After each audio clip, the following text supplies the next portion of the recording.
Welcome back to Brick by Brick. Today we're going to be doing a hypothetical matchup.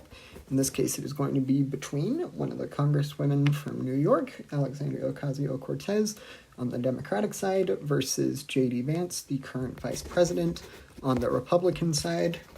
We'll be going with these candidates because this is likely to be a little more lopsided towards the Republicans. There are a couple states here that might not originally be thought of as to be a competitive state, but I think in this matchup they would be. I'm going to go start on the West Coast and go eastward. I'll start with Nevada. I do think in Nevada, if it were to be J.D. Vance versus AOC, let's see here if we can add a color coordinating palette here. Maybe I need to refresh it. Let's see if that works. All right, let's go. So we go to add silked rating, and I do think that that Vance would probably be able to win Nevada. I do think it would be competitive. I think all these states are going to be reasonably competitive, but just because so much of America is so polarized now that there's just not that many voters that actually swing back and forth. Most of the electorate is pretty locked in with their political party and rarely deviates from that. But I do think that would result in a J.D. Vance victory in Nevada. Arizona, I think Arizona, if the election were going to be held today and the candidate wasn't AOC, that it was someone a little more moderate maybe, I do think it could narrow up. Ultimately, I do think that Arizona probably will go with the Republican for president in 2028. Biden was able to win it, so it's definitely, and they have 2 Democratic senators, so it is very possible that whoever is the Democratic nominee in 2028 will be able to potentially win the state. But in 2024, it went to Trump. It was of all the core 7 swing states, it went to Trump by the biggest margin. It actually went to Trump by the rating it currently has, which is a lean margin.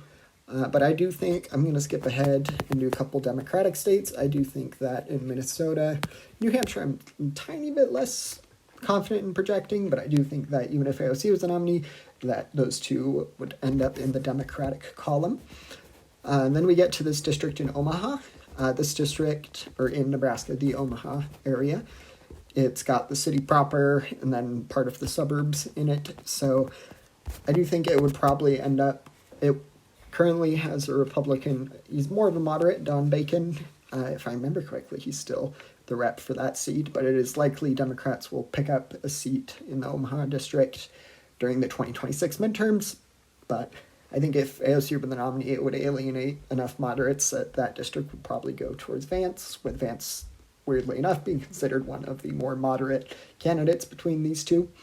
And then we get to, I'll go down to the South first. I do think in the South that the kind of Biden moderate appeal that was able to win over Georgia probably won't be able to get replicated. And then as far as North Carolina goes, I'm going to go with a lean rating. This brings J.D. Vance up to 269, so he just needs to win any one of the swing states. I do think that of these 3, I feel the most confident in giving the state of Pennsylvania to J.D. Vance, and that pushes him over the edge to 288.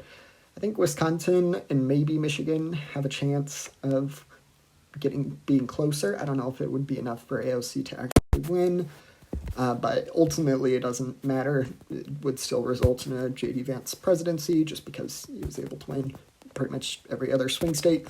So even if we were to characterize these both for the Democrat, AOC still would be pretty far short of the magic 270 number. So for now, I'm just going to leave it as that. I think that Wisconsin, there's a chance. This was the state that was the closest for Harris in 2024. And there were some more progressives, especially in Michigan, that felt alienated by Harris being a little more, and Biden being a little more pro-Israel with the current situation there. But for now, I'm going to go with that prediction, and that ends up with 288 to 250. Feel free to let me know if you have any questions. Don't forget to like and subscribe. Thanks. Bye.